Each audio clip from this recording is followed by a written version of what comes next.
Hello சொந்தங்களே, அஸ்ஸலாமு அலைக்கும். எல்லாம் எப்படி இருக்கீங்க? அல்ஹம்துலில்லாஹ் நாங்கள் இங்கே எல்லோரும் ரொம்ப சூப்பராக இருக்கோம். நீங்களும் நல்லா இருக்கா? எல்லாரும் இருந்து துவா செய்கிறோம். நம்ம ஃபேன்சி கிச்சனில் அரபியன் மட்டன் மஜ்பூஸ் எப்படி செய்யணும்னு பார்ப்போம். டெய்லி நம்ம பிரியாணி செஞ்சு செஞ்சு சாப்பிட்டு போர் அடிச்சு போனவங்களுக்கு இந்த மாதிரி டிஷ்ஷு செஞ்சு சாப்பிடுங்க. சும்மா டேஸ்ட் அல்டிமேட்டாக அட்டகாசமாக இருந்துச்சு. அதுக்கு சைடிஷ் எண்ணெய் கத்திரிக்காய் செஞ்சுருக்கோம். வாங்க இது எப்படி செய்யணும்னு பார்ப்போம். இப்போ 1.5 கிலோ மட்டன் எடுத்துருக்கோம். நல்லா கழுவிட்டு குக்கரில் போட்டுக்கலாம்.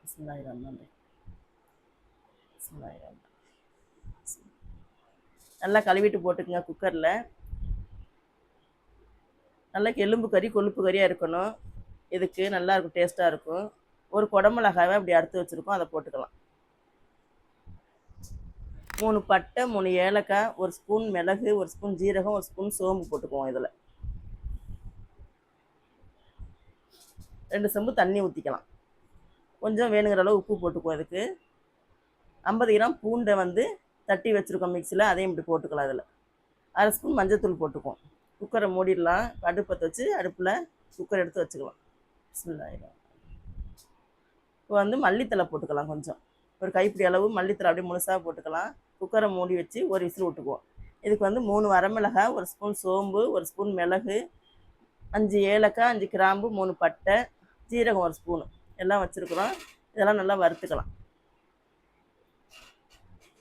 நல்லா வறுத்து மிக்சியில் போட்டு பொடி பண்ணி வச்சுக்குவோம். கறி வெந்துருச்சு. குக்கரை திறந்துக்கலாம். பாருங்க, கறியை மட்டும் எடுத்துருவோம். நம்ம கறியை எடுத்துகிட்டு தண்ணியை மட்டும் வடிச்சுக்கலாம். தண்ணி மட்டும் தான் வேணும். இதில் உள்ள மசாலா பொருள் நமக்கு தேவையில்லை. தண்ணியெல்லாம் வடித்து இப்படி எடுத்துக்குவோம். ஒரு வடிகரண்டி வச்சு வடித்து எடுத்தாச்சு. கறி தண்ணியை எடுத்து வச்சாச்சு. மசாலா நுணுக்கி வச்சுக்குவோம். ரெடி பண்ணி அடுப்பில் ஒரு பாத்திரத்தை வச்சுக்கலாம். பிரியாணி தாளிக்க 300 மில்லி எண்ணெய் எடுத்துருக்கோம் நம்ம இதுக்கு. இப்போ நம்ம தாளிக்க 1/2 ஸ்பூன் ஜீரகம், 1/2 ஸ்பூன் மிளகு, 5 ஏலக்காய் வெடித்து வச்சுருக்கோம், 5 துண்டு பட்டை, 5 கிராம்பு இதை போட்டு நம்ம தாளிச்சிக்கலாம். ஒரு லெமனை இப்படி உடச்சி வச்சு போட்டுக்கலாம். காஞ்ச லெமனை உடச்சி போட்டுக்குவோம். எல்லாம் வெடிச்சிருச்சு. எல்லாம் 300 கிராம் வெங்காயம் போட்டுக்குவோம். நம்ம 1.5 கிலோ பாஸ்மதி அரிசி எடுத்து ஊற வச்சுருக்குறோம். அந்த 1.5 கிலோ அரிசிக்குள்ள அளவு தான் எல்லாமே. 1.5 கிலோ கறி எடுத்துருக்கோம். இந்த ஜாமெல்லாம் போட்டிருக்கோம். 300 கிராம் வெங்காயம் செவந்ததுக்கப்புறம் பொடி பண்ணி வச்ச பவுடரை போட்டுக்குவோம், மசாலா பவுடரை. அதையும் போட்டு நல்லா வதக்கிக்குவோம். மறுபடியும் இதில் ஒரு குடமிளகாய், கொஞ்சம் கைப்பிடி மல்லித்தலை போட்டுக்குவோம். 3 பச்சை மிளகாய் போட்டிருக்கோம். 1/4 கிலோ தக்காளியை மிக்சியில் போட்டு அரைச்சி ஊற்றிக்கலாம். இதில் 50 கிராம் இஞ்சி, 50 கிராம் பூண்டு போட்டிருக்கோம். அதை போட்டது உங்கள்கிட்ட காமிக்கல, அதையும் போட்டுக்குங்க. அரைச்சி போட்டுக்குங்க. இந்த கறி எடுத்து வச்ச கறியும் போட்டு மசாலா நல்லா மிக்ஸ் பண்ணி விடுவோம். ஒரு 2 நிமிஷம் நல்லா மிக்ஸ் பண்ணி விட்டதுக்கப்புறம் நம்ம வடித்து வச்ச தண்ணியை ஊற்றிக்கலாம். இதில் அளவு பார்த்து ஊற்றிக்கிங்க. 1.5 கிலோ அரிசிக்கு தண்ணி எவ்வளோ அளவோ அந்த அளவு பார்த்து ஊற்றிக்கிங்க.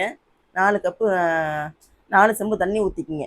4 உலக்கு அரிசிக்கு அந்த அளவு கணக்கு பண்ணி ஊற்றிருக்குறோம். தண்ணி கொதிக்கட்டும், மூடி வச்சுருவோம். தண்ணி கொதிச்சிருச்சு. ஊற வச்ச பாஸ்மதி அரிசி எடுத்து போட்டுக்கலாம். தேவையான அளவு உப்பு போட்டுக்குவோம். உப்பு போட்டு லைட்டாக கிண்டி விட்டு மூடி வச்சிடலாம். எல்லாத்தையும் நல்லா கிண்டி விட்டு மூடி வச்சோம்னா சூப்பரான மஜ்பூஸா ரெடி ஆயிரும். கொதிக்கட்டும். வெந்துருச்சு பாருங்கள். நம்ம சைடில் அடுப்பில் கங்கு போட்டுக்கிட்டு இருக்கிறோம். இதுக்குள்ளே வைக்கிறதுக்கு சாப்பாடு ரெடி ஆயிடுச்சு. நல்லா ஃபுல்லாக கிண்டி விட்டுட்டு சமப்படுத்திக்குவோம். எல்லாத்தையும் அடுப்பை சிம்மில் வச்சுக்குவோம். ஒரு கிண்ணத்தில் கங்கெல்லாம் எடுத்து வச்சு 1 ஸ்பூன் நெய் ஊற்றி கப்புன்னு மூடி வச்சுக்குவோம். குக்கர் எடுத்து மேலே வச்சுக்கலாம். தால்ச்சா குக்கர் இருக்குது, அதுக்கு நம்ம மேலே வச்சுக்குவோம். 10 நிமிஷம் அடுப்பில் சிம்மில் இருக்கட்டும். பாருங்கள், ரெடி ஆகிடுச்சு. ஓப்பன் பண்ணி பார்ப்போம். இந்த கங்கெல்லாம் நெருப்பெல்லாம் எடுத்துருவோம். இதுக்கு மேலே நம்ம ஒரு 50 கிராம் நெய் ஊற்றிக்கலாம். நெய் ஊற்றி நல்லா மிக்ஸ் பண்ணி விடுவோம். சோறை நல்லா கிண்டி விடுவோம். பாருங்கள், எப்படி உதிரி உதிரியாக இருக்குது பாருங்கள். சூப்பராக இருக்குது. சோறு ரெடி ஆகிடுச்சு. நம்ம கத்திரிக்காய் செய்கிறதுக்கு ரெடி பண்ணிக்குவோம்.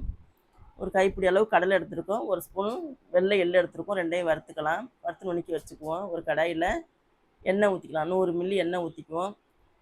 1/4 ஸ்பூன் மிளகு, 1/4 ஸ்பூன் ஜீரகம், 1/4 ஸ்பூன் வெந்தயம் 3யும் போட்டு வெடிக்க வச்சதுக்கப்புறம் வெங்காயம் ஒரு பெரிய வெங்காயத்தை அறுத்து போட்டுக்கலாம்.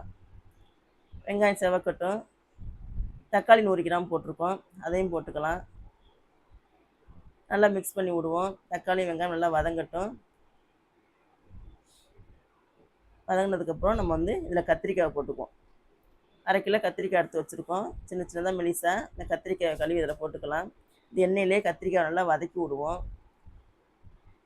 நல்லா எண்ணெயிலே நல்லா வதங்கணும்.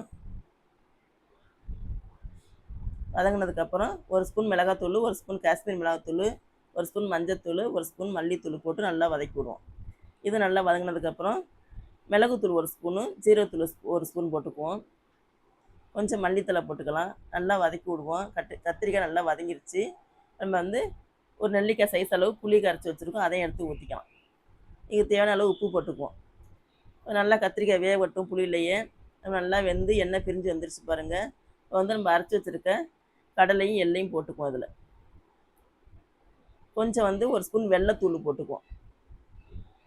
வெள்ளைத்தூளையும் போட்டு நல்லா மிக்ஸ் பண்ணி கிண்டி விட்டிங்கன்னா சூப்பரான எண்ணெய் கத்திரிக்காய் ரெடி ஆகிடுச்சு, பிரியாணிக்கு சைட் டிஷ்ஷு. நீங்களும் உங்கள் வீட்டில் இதே போல் செஞ்சு சாப்பிட்டு பாருங்கள். சூப்பராக அட்டகாசமாக இருந்துச்சு.